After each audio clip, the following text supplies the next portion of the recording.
എല്ലാവർക്കും നമസ്കാരം. Welcome to tasty innovations. ഇന്ന് നമ്മൾ ചെയ്യാൻ പോകുന്നത് വഴുതനങ്ങ വെച്ചിട്ടുള്ളൊരു ഫ്രൈ ആണ്. വളരെ ടേസ്റ്റി ആയിട്ടുള്ളൊരു ഫ്രൈ ആണ്. നമ്മൾ നാടൻ ചേരുവകൾ വെച്ചിട്ടാണ് നമ്മളിത് ചെയ്യുന്നത്. അപ്പോൾ നമുക്കിത് എങ്ങനെയാണ്, അതിനാവശ്യമുള്ള സാധനങ്ങൾ എന്തൊക്കെയാണെന്ന് നോക്കാം. അപ്പോൾ നമ്മൾ ഫ്രൈന് വേണ്ടിയിട്ട് ഈ ഒരു രീതിയിലുള്ള ഉണ്ട വഴുതനങ്ങയാണ് എടുത്തത്. അതൊരു 4 എണ്ണം എടുത്തിട്ടുണ്ട്. അത് നന്നായിട്ടൊന്ന് ക്ലീൻ ചെയ്തെടുക്കണം.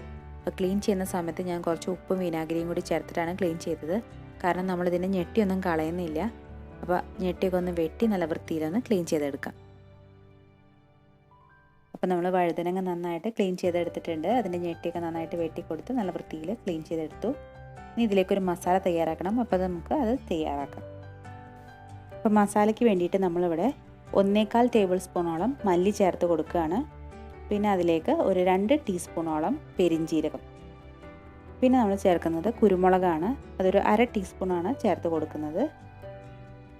അടുത്ത് നമ്മൾ ചേർക്കുന്നത് വറ്റൽമുളകാണ്. ഇവിടെ കശ്മീരി ചില്ലിയാണ് ഉപയോഗിച്ചത്. 3 എണ്ണമാണ് ഉപയോഗിച്ചത്. അപ്പോൾ നിങ്ങൾക്ക് എരിവ് വേണമെന്നുണ്ടെങ്കിൽ സാധാ മുളകും ഉപയോഗിക്കാം. ഇനി നമ്മൾ ചേർക്കുന്നത് പട്ട, ഗ്രാമ്പു, ഏലക്ക. ഇതെല്ലാം ഒരു ചെറിയ കഷ്ണം മാത്രമേ ചേർക്കാൻ പാടുള്ളൂ. കൂടുതൽ ചേർത്ത് കഴിഞ്ഞാൽ നമ്മുടെ മസാലയുടെ ടേസ്റ്റേ മാറിപ്പോകും. അപ്പോൾ വളരെ കുറച്ച് മാത്രം ചേർക്കാം. ഇനി നമുക്കൊരു പാൻ ചൂടാക്കി അതിലേക്ക് നമ്മൾ ഈ മസാലകൾ ചേർത്ത് കൊടുക്കാം. എന്നിട്ട് നന്നായിട്ടൊന്ന് ഫ്രൈ ചെയ്തെടുക്കണം.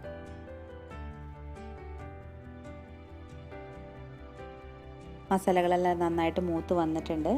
അപ്പോൾ നമുക്കിനി തീ ഓഫാക്കി മസാല എല്ലാം വേറൊരു പാത്രത്തിലേക്ക് മാറ്റി വയ്ക്കാം. അത് ചൂടാറാൻ വേണ്ടിയിട്ട് മാറ്റി വയ്ക്കാം.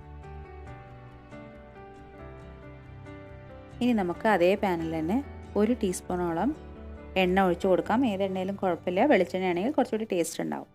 ഇനി അതിലേക്ക് ഒരു 4 ചെറിയ ഉള്ളി, ഒരു 3 വെളുത്തുള്ളി, പിന്നെ ഒരു ചെറിയ ഇഞ്ചി കഷ്ണം, അതുപോലെ തന്നെ ഒരു സവാളയുടെ പകുതി, പിന്നെ അതിലേക്ക് കുറച്ച് കറിവേപ്പിലയും കൂടി ചേർത്ത് കൊടുക്കാം. എന്നിട്ട് എല്ലാം നന്നായിട്ടൊന്ന് ഫ്രൈ ചെയ്തെടുക്കണം. എല്ലാം നന്നായിട്ട് ഫ്രൈ ആവേണ്ട ആവശ്യമില്ല. ജസ്റ്റ് ഒന്ന് വാടി കിട്ടിയാൽ മതി. ഇനി നമുക്കിതൊന്ന് അരച്ചെടുക്കാനുള്ളതാണ്. അപ്പോൾ ജസ്റ്റ് ഒന്ന് വാടി കിട്ടിയ ശേഷം മാറ്റി വയ്ക്കാം. ഇനി നമുക്ക് മിക്സിയുടെ ജാറിലേക്ക് നമ്മൾ നേരത്തെ റെഡിയാക്കി വെച്ച ആ മസാല, ഫ്രൈ ചെയ്ത മസാല ചേർത്ത് കൊടുക്കാം. എന്നിട്ട് നന്നായിട്ടൊന്ന് പൊടിച്ചെടുക്കാം. പൊടിച്ചെടുത്ത ശേഷം അതിലേക്ക് നമ്മൾ നേരത്തെ ഫ്രൈ ചെയ്ത് വെച്ച ഉള്ളിയുടെ മിക്സ് ചേർത്ത് കൊടുക്കാം. മസാല നമ്മൾ പൊടിച്ചെടുത്ത സമയത്ത് വളരെ നൈസായിട്ട് പൊടിച്ചെടുത്തിട്ടില്ല. കാരണം നമ്മൾ ഇത് അരയ്ക്കാൻ പോവുകയാണ്. അപ്പോൾ ജസ്റ്റ് ഒന്ന് പൊടിച്ചെടുത്തിട്ടേ ഉള്ളൂ. ഇനി നമ്മൾ കുറച്ച് കാര്യങ്ങൾ കൂടി ചേർത്ത് കൊടുക്കാനുണ്ട്. അതിലാദ്യം ചേർക്കുന്നത് പുളിവെള്ളമാണ്. 1 ടേബിൾ സ്പൂണോളം നല്ല കട്ടിയിലുള്ള പുളിവെള്ളമാണ്. അത് 1 ടേബിൾ സ്പൂണോളം ചേർത്ത് കൊടുക്കാം. പിന്നെ അതിലേക്ക് ചേർക്കുന്നത് ഒരു 1/4 കപ്പ് ചിരകിയ നാളികേരമാണ്.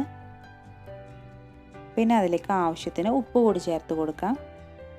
ഉപ്പ് ചേർക്കുമ്പോൾ ശ്രദ്ധിക്കുക, നമ്മൾ വഴുതനങ്ങയിലേക്കുള്ള ഉപ്പും കൂടി ഇപ്പോൾ ചേർക്കണം. ഇനി നമ്മൾ അതിലേക്ക് ഒരു 1/4 കപ്പ് വെള്ളം കൂടി ചേർത്തിട്ട്, വെള്ളം കൂടി പോകരുത്, വളരെ കുറച്ച് ചേർക്കാൻ പാടുള്ളൂ. എന്നിട്ട് നന്നായിട്ടൊന്ന് അരച്ചെടുക്കുക. ഇനി നമുക്ക് നമ്മൾ നേരത്തെ ക്ലീൻ ചെയ്ത് വെച്ച വഴുതനങ്ങ എടുത്തിട്ട് മുകളിൽ നിന്നും താഴത്തേക്ക് ഒന്ന് 4ആയിട്ട് കീറിയെടുക്കാം. പൊട്ടിപ്പോവാതെ 4ആയിട്ട് കീറിയെടുക്കണം. ഇതേപോലെ കീറിയെടുത്ത് ഇനി ഇതിൻ്റെ ഉള്ളിലേക്കാണ് നമ്മളുടെ ആ മസാല നമ്മൾ നിറയ്ക്കാൻ പോകുന്നത്. അങ്ങനെ എല്ലാം നന്നായിട്ടൊന്ന് കീറിയെടുക്കാം. ഇനി നമ്മൾ ഈ വഴുതനങ്ങേൻ്റെ ഉള്ളിലേക്ക് നമ്മൾ നേരത്തെ അരച്ച് വെച്ച മസാല നന്നായിട്ടൊന്ന് തേച്ച് കൊടുക്കണം. വഴുതനങ്ങയുടെ ആ കീറിയ ഭാഗത്തൊക്കെ നന്നായിട്ട് ഉള്ളിലേക്ക് നന്നായിട്ടൊന്ന് നമ്മൾ മസാല മുഴുവൻ തേച്ച് കൊടുക്കാം. വഴുതനങ്ങയിൽ മസാലയൊക്കെ പുരട്ടി ഒരു 5-10 മിനിറ്റ് നമുക്ക് റെസ്റ്റ് ചെയ്യാൻ വയ്ക്കാം. അതിനുശേഷം നമുക്ക് ഫ്രൈ ചെയ്തെടുക്കാം. അപ്പോൾ ഫ്രൈ ചെയ്യാൻ വേണ്ടിയിട്ട് നമ്മളിവിടെ പാൻ വെച്ച് ചൂടാക്കിയിട്ടുണ്ട്. അതിലേക്ക് 3.5 ടേബിൾ സ്പൂണോളം എണ്ണ ഒഴിച്ച് കൊടുത്തു. അത്യാവശ്യം നന്നായിട്ട് എണ്ണ വേണമെങ്കിൽ സ്വാദം ഉണ്ടാവുള്ളൂ. എണ്ണ നന്നായിട്ട് ചൂടായി കഴിയുമ്പോൾ നമ്മൾ വഴുതനങ്ങ ഓരോന്നായിട്ട് ചേർത്ത് കൊടുക്കാം. എന്നിട്ട് ഫ്രൈ ചെയ്തെടുക്കാം. വഴുതനങ്ങ എല്ലാം ചേർത്ത് കൊടുത്തിട്ട് നമ്മൾ തീ കുറച്ച് വെച്ചിട്ട് വളരെ ലോ ഫ്ലെയിമിൽ വേണം വേവിച്ചെടുക്കാൻ. അതുപോലെ തന്നെ അടച്ചു വെക്കുകയും വേണം. അപ്പോഴേ പെട്ടെന്ന് വെന്ത് കിട്ടുള്ളൂ. ഇടയ്ക്ക് നമ്മൾ ഇളക്കി കൊടുക്കണം. വഴുതനങ്ങ നമ്മൾ മുഴുവനായിട്ടാണ് ചേർത്തിട്ടുള്ളത്. അപ്പോൾ നന്നായിട്ട് വെന്ത് കിട്ടണം. എല്ലാ ഭാഗവും ഒരേപോലെ വെന്ത് കിട്ടണം. അപ്പോൾ അതിന് വേണ്ടിയിട്ട് നമ്മൾ ഒരു സൈഡായി കഴിയുമ്പോൾ അടുത്ത സൈഡ് മറച്ചിട്ട് കൊടുക്കണം. അങ്ങനെയാണ് വേവിച്ചെടുക്കേണ്ടത്. ഈ ഒരു ഫ്രൈ നമുക്ക് ചോറിൻ്റെ കൂടിയും അതുപോലെ തന്നെ കേർഡ് റൈസിൻ്റെ കൂടിയും നല്ലൊരു കോമ്പിനേഷനാണ്.